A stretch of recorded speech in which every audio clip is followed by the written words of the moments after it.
you're still manually adding every event to your Apple Calendar, you might be doing way too much work.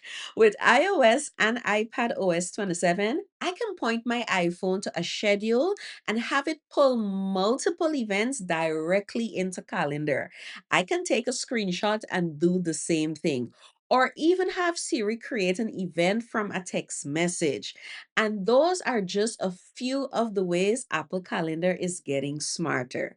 So let me show you what's changed and which of these features can actually make managing your calendar easier.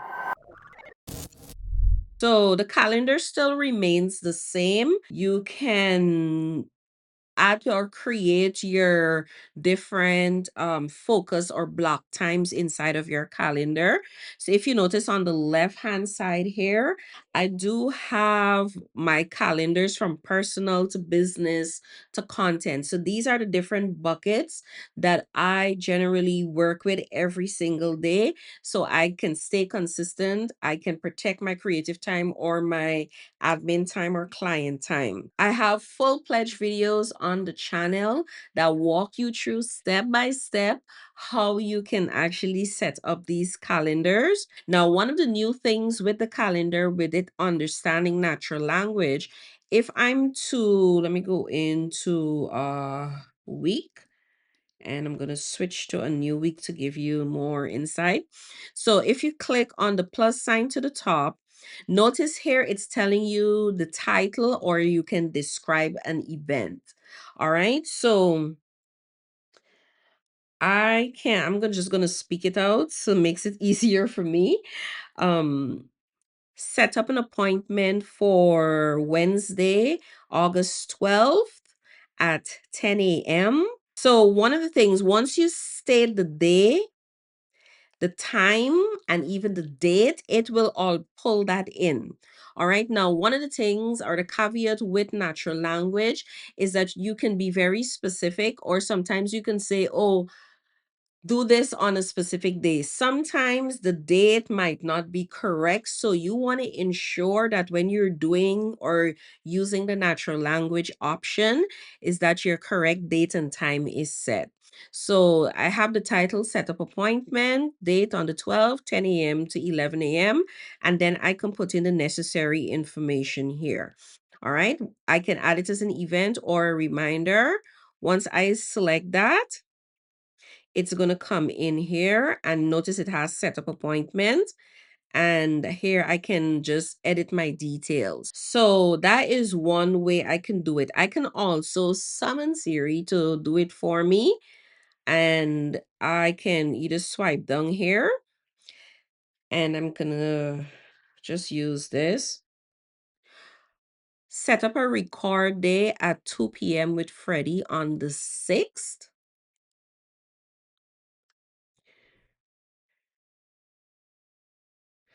Notice I have the record day coming up here. So it's showing me the invitee. I can state who, if I want to email that person or if I want to message them. And then I can choose the calendar if it's content recording or if it's a business or admin. So those are just some new ways that you can actually use your natural language when it comes to setting up your appointments. There are some other key features that I have noticed with, or some changes with iPad OS 27, is that they give you more context with regards to your different events and appointments on the calendar. So, for example, if I go into this item here, let's say I want to view it. Before, you weren't seeing this detail. So there's a little more layout and details with your appointments. So now you get all the information, the location, and you can add your additional details. The other feature is the visual intelligence, which is allowing you to add multi events to your calendar. And I thought this feature was super, super cool. So I'm a pen and stationery person, and I don't want to miss these dates that I have here. Maybe I was doing some research on Safari or I came across this, or I took a picture from my iPhone, and then now I'm sitting down to kind of plan my week or my month of events and so forth. And I want to add this detail from this picture into my calendar. So there are a few ways that you can do it. If you do, let's say I go back into their website.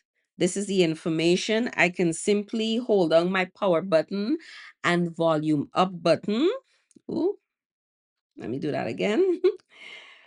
And it's going to take a screenshot. I can open up that screenshot and notice to the bottom center of your screen, you're going to see the option to add to calendar. All right, so that's one way if you want to do it right away and be done. But let's say you're on the go and you just take a picture, you did a screenshot of this and you want to return to it later on. You can either swipe down and ask Siri to add the events from this picture for you, or you can tap and hold on the date. All right, so when I tap and hold on the date, I can choose to add to calendar, add to reminders, or show in calendar. So these are the different options. If I select add to calendar, all right, I can put in the title. I'm going to put pen show as an example. Okay, so if I go into my calendar and I go into the month of September, notice that pen show is there, all right? And it gives me the details.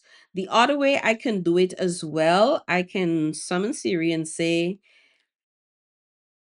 from the picture, add September 26 events to my calendar, right? I'm gonna let her read the picture or analyze the picture. Do you want to skip? All right. Ask me if I want to schedule it or add the event. I'm going to say add the event. And she's added the event there. So if I go into my calendar on the 26th, notice every event for the 26th she would have set up there. All right, and here's where I can go in and maybe change my calendar. This is not going to be a business event, but a personal event.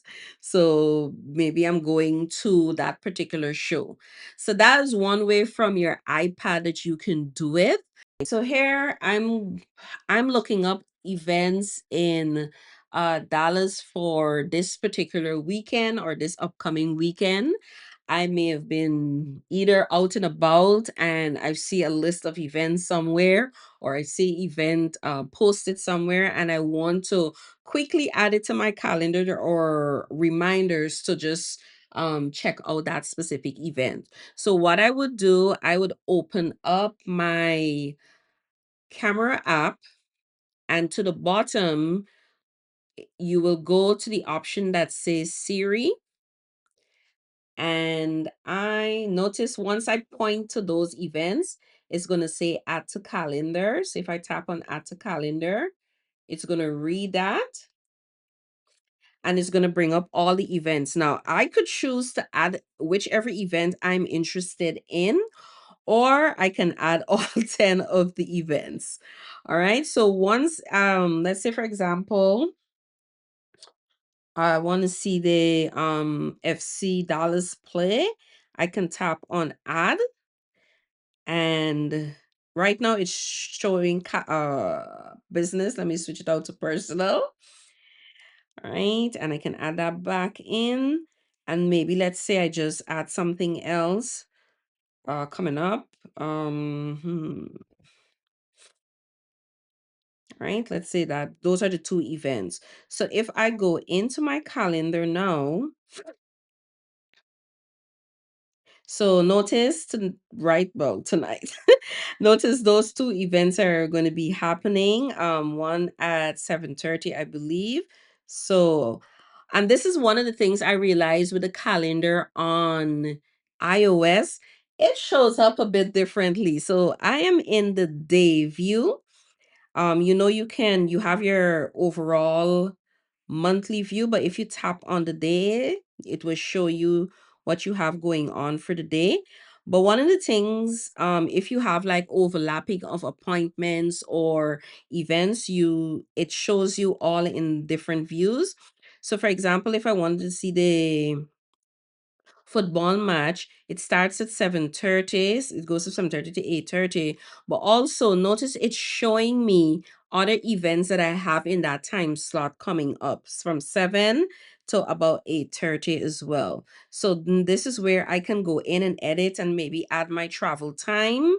I know my location and all the things. So I think those are just some key updates that they would have done for iOS. The other feature is that they have included two additional layouts of your calendar, which is the XL widgets. So if I tap and hold down on my home screen and I go into the top left where that little paintbrush is, and I go to add widgets and I come down to calendar, here is where you're going to see the new one. This is the first new one, which is the Excel widget. It's much more bigger.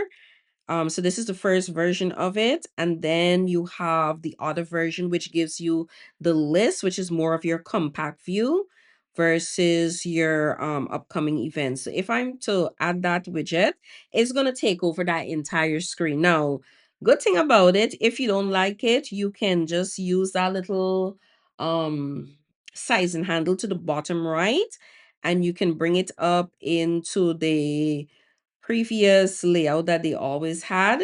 You can compact it even smaller, and you can even put it like that. So those are the little features. To a lot of users, they may not seem insignificant, but if you're somebody who primarily uses their phone, their iPad, or their Mac on a daily basis, those are the little features that reduce friction and help you to stay focused, and you can also save time. That is the important thing. But I want to hear from you. Let me know in the comments if you're going to try out visual intelligence to add events to your calendar using your camera. I'm curious to see how you would actually use this in your everyday workflow. And if you have found this video helpful, make sure to subscribe for more tips. And remember, your tech should be working for you and not against you. I'll see you in the next one.